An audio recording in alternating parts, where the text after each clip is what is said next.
Welcome, friend. I'm James, your host, and today, we're diving into another captivating episode. Grab a drink, get comfortable, and get ready for a powerful story that's sure to resonate. If something hits home, share your thoughts in the comments. Let's dive in.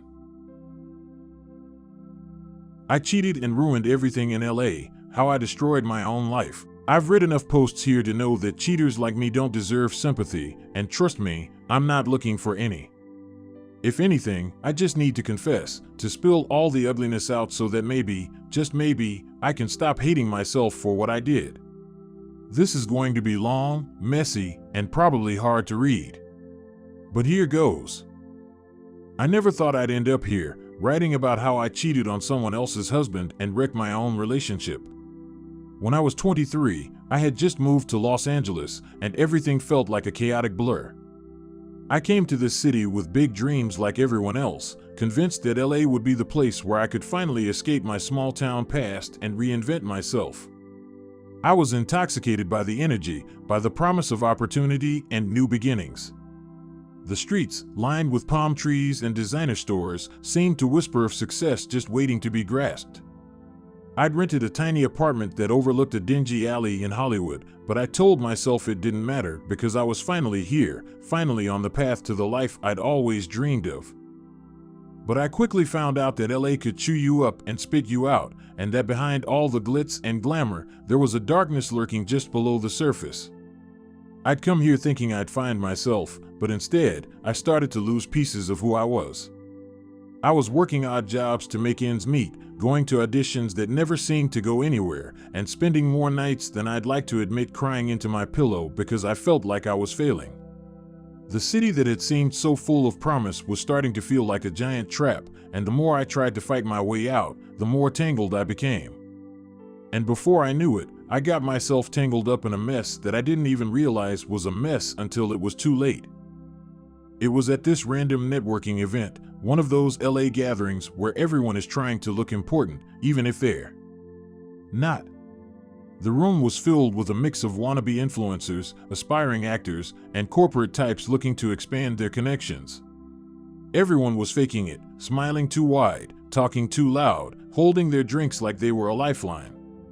The whole atmosphere reeked of desperation masked as ambition. It was the kind of place where people came to be seen, not heard, where nobody was really listening because they were too busy trying to get noticed. That's where I first met him. Let's call him A. He wasn't just attractive, he had that magnetic aura that made every head turn when he walked into a room. It wasn't just his looks, though. It was the way he carried himself, confident, smooth, like he already owned the world and didn't need to prove anything to anyone. I remember catching his eye across the room, and in that moment, it was like the rest of the world faded into a blur of noise and motion. There was an unspoken spark, a recognition of something between us before we had even exchanged a word. I didn't think a guy like him would notice someone like me. I'd always struggled with self-esteem, especially about my appearance.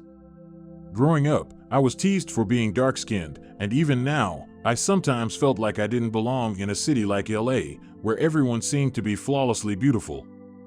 I'd always thought of myself as average, even a little awkward, and definitely not the kind of girl who could attract someone like A.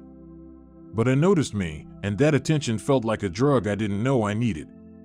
When he came over to introduce himself, my heart was racing, and I was struggling to keep my voice steady. We talked for what felt like hours, but was probably only about 30 minutes. When he left, he slipped his business card into my hand with a wink, telling me to give him a call if I ever needed anything. A few days later, he texted me out of nowhere, just casually asking how my week was going. I should have known better, should have recognized the dangerous path I was about to step onto. But the attention was intoxicating, and I was starving for it. Here was this man, charming, older, confident, showing interest in me, making me feel seen in a way I hadn't felt in a long time. I'd only been in LA for a few months, and I was already feeling lost in the crowd, struggling to find my place. So, when I reached out, it felt like someone had finally singled me out, made me feel special. We began texting back and forth, at first about work, then about life. He told me he was married, but he said it in this dismissive way, like it was just a formality, a piece of paperwork rather than a real relationship. He said things were complicated and that they'd grown distant. He made it seem like his wife was some emotionally unavailable figure who had already checked out of their marriage. I knew it was probably a lie, or at least an exaggeration, but I wanted to believe it. I wanted to believe that maybe, just maybe, I could be the one to bring some light back into his life. I told myself that I was just being a friend, that there was nothing wrong with talking to him because it wasn't like I was the one who was married. I was single. I was free. But deep down, I knew I was walking a fine line. His text started to become more personal, more flirty, and instead of shutting it down, I encouraged it. I'd find myself waiting for his messages, my heart doing little flips whenever my phone buzzed. We'd talk late into the night about everything and nothing, and before long, I found myself sharing things with him that I hadn't told anyone in years. It was like I'd known him forever, even though we'd only met a few weeks ago. Our texting quickly turned into long, late-night conversations, where the line between friendship and something else began to blur. His words drew me in like a siren song, making me feel like I was the only person in the world who could understand him. He painted his life in shades of gray, full of loneliness and disappointment. And I let myself believe that maybe I could be the color he needed to brighten things up. I wasn't just falling for him, I was falling for the version of myself I saw reflected in his eyes. The version that wasn't broken, the version that was desirable and worth loving. It was foolish, and deep down, I knew I was playing with fire. But I kept feeding the flames, convinced that as long as we didn't cross any physical boundaries, it wasn't really cheating. I convinced myself that I was just being a good friend, that I was just offering a listening ear. But the truth is, I was addicted to the attention. I craved it in a way I hadn't craved anything before, like it was a lifeline in a sea of anonymity. One night, things escalated in a way I didn't see coming, or maybe I did see it coming, but I ignored all the warning signs because I didn't want to admit where this was headed. He asked to meet up near Santa Monica, close to the pier. The sun had set hours ago, and the night was alive with the hum of the city, the distant sound of traffic, the crashing of waves, the occasional burst of laughter from a group of friends passing by. The air was cool, and there was a salty breeze coming off the ocean that seemed to seep right through my skin. We walked down the sidewalk together, and the city's lights reflected off the water, casting dancing shadows around us. When we reached a quieter, dimly lit area near an old carousel that had shut down for the night, he said he wanted to talk somewhere private. I didn't think much of it. I figured he just wanted to avoid running into anyone he knew, considering his marital status. But then, under the soft glow of a flickering street lamp, he suddenly pulled me close. Before I could even process what was happening, he kissed me. It was like a switch had flipped, and my whole world collapsed in on itself. I didn't know what to do. My entire body felt like it had short-circuited, and time seemed to stretch out in a sickening slow motion. I should have pushed him away, screamed, done anything to stop it, but instead, I just stood there, letting it happen. I felt disconnected from my own body, like I was watching this scene unfold from a distance, as if it was happening to someone else entirely. When he ran his fingers through my hair and deepened the kiss, I didn't resist. I didn't want to admit that there was a part of me that was craving that closeness, that feeling of being wanted. After what felt like an eternity, we finally pulled apart, and I felt the guilt hit me like a wave, but I tried to bury it under layers of rationalization. I told myself it was just a kiss, that it didn't have to mean anything. But it did. It meant everything. After that, everything changed between us. We didn't see each other much, just a few more times. Each time, it felt like I was sinking further into quicksand. The more I struggled to get out, the deeper I sank. We never went as far as sleeping together, but the betrayal was already there, engraved in every hidden message, every lie I told myself about it being just harmless fun. I was ashamed, but at the same time, I couldn't bring myself to end things. I kept telling myself that I couldn't just walk away, that he needed me, that if I stopped talking to him, he'd tell people about us. I was terrified of the consequences, but more than that, I was terrified of letting go of the attention. So, I let it continue, even though I knew deep down that I was only digging a deeper grave for my self-respect. I clung to those moments with him like they were the only things giving me life, even as I was dying inside, torn between who I wanted to be and the person I was letting myself become. Eventually, he ghosted me. Just like that, he vanished from my life, without so much as an explanation. One day, he was pouring his heart out to me, sending me long, vulnerable texts about how broken he felt, and the next, it was radio silence.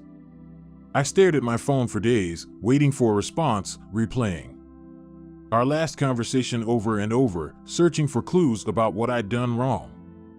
It was like I had been nothing more than a temporary distraction for him, something to fill the gaps in his life until he patched things up with his wife.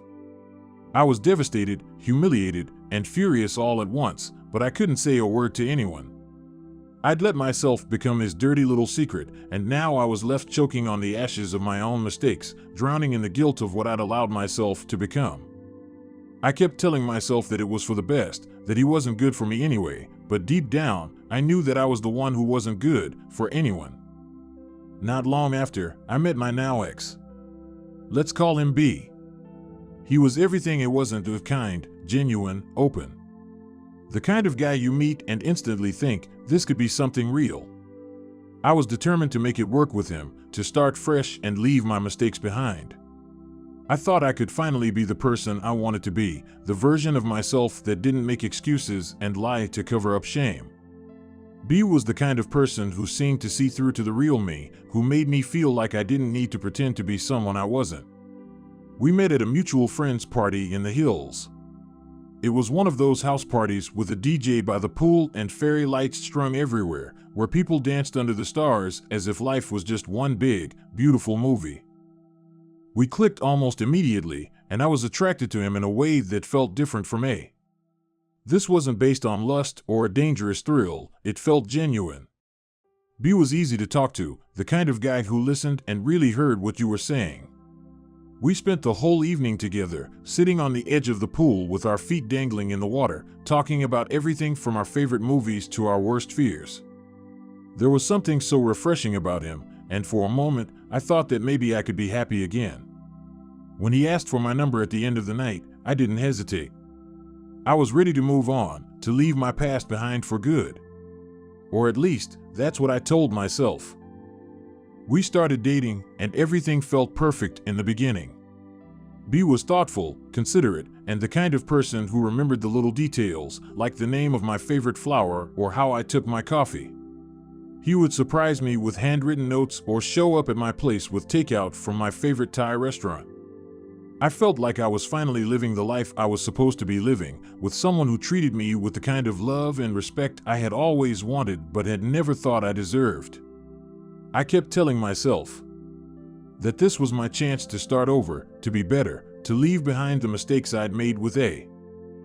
But the truth was, my baggage was still there, weighing me down. There was a guy I'd had feelings for back when I was 21. Let's call him C. We had a history, flirting, some kissing, but nothing ever came of it because he wasn't ready for a relationship back then. We had stayed friends, though that friendship was anything but platonic.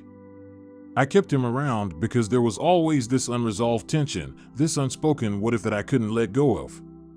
When I started dating B, I told him about C, but I downplayed the nature of our past.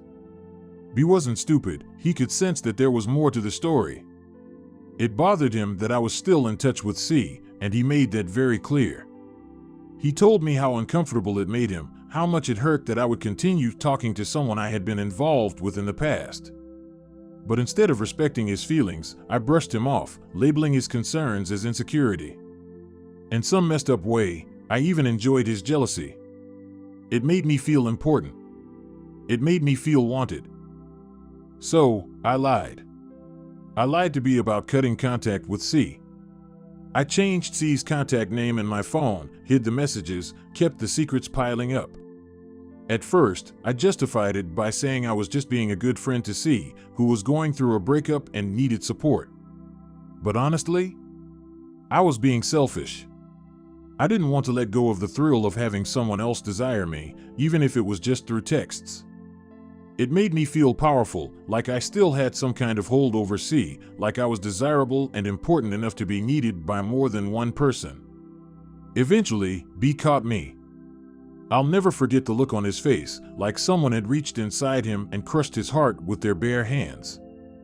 I had betrayed his trust in the most intimate way, and it hit me in that moment just how deeply I had hurt him. We had the most explosive fight I'd ever been in. Words flew like daggers, and every "I love you" we'd ever said to each other felt like it was burning away in the flames of our anger. He shouted, asking how I could do this to him, how I could lie to his face while he was pouring his heart out to me. I tried to explain myself, tried to say it wasn't like that, but every word that left my mouth only seemed to dig the knife in deeper. I begged him to forgive me, to give me another chance. He did, but he wasn't the same. He wasn't the man I fell in love with anymore. He became cold, distant, started using dating apps right in front of me, and I just stood there and took it because I thought I deserved it. I figured this was karma, finally catching up to me. From the start of 2021 to the end of 2022, our relationship was like a dying flame that refused to go out. We broke up and got back together more times than I could count, each time hoping it would be different, but it never was. It was a toxic cycle of anger, forgiveness, and betrayal. He would accuse me of being untrustworthy, and I would try to convince him that I'd changed, that I was committed to him and only him. But every time we tried to put the pieces back together, it felt like a piece of the puzzle was missing. It was like we were trying to rebuild a house on a foundation that had already cracked beyond repair. We would go for a few weeks without fighting, and then something small would set him off, and we'd be right back where we started, hurting each other in ways that seemed to cut deeper each time. In 2023, we made a final attempt to fix things, but it was like trying to rebuild a house from ashes. The trust was gone, the love tainted by too many lies and too much pain. We were both exhausted, emotionally and mentally drained from constantly fighting the same battles. When we finally ended things in October, it wasn't even dramatic. There was no screaming, no last-ditch effort to make it work. We just looked at each other, and without even saying the words, we both knew that it was over. It was like something broke in us, snapped clean in half. I packed up my things from his apartment in silence, leaving behind the fragments of what could have been. I had destroyed the love of my life with my own hands, and there was no one to blame but me. He lost himself trying to love someone who couldn't be honest, and I lost someone who had once seen me as the most important person in the world. And for what? For the fleeting attention of a man who used me like a band-aid and discarded me when I was no longer needed? For a friendship that was never really a friendship? Now I'm still here in LA, the city that's seen me at my worst, trying to figure out how to move forward. The irony is that I came to this city to become someone, and in the process, I lost myself completely. I don't know if I'll ever forgive myself. I'm haunted by the memories, by the look on B's face that day when he found out I'd lied. I keep replaying everything in my head, wondering if there was a moment I could have turned things around. If I had walked away from A that night on the pier, or if I had cut C off the moment I started feeling something for B. But I didn't, and now I have to live with that. I'm trying to be better, to learn from my mistakes, to figure out who I am.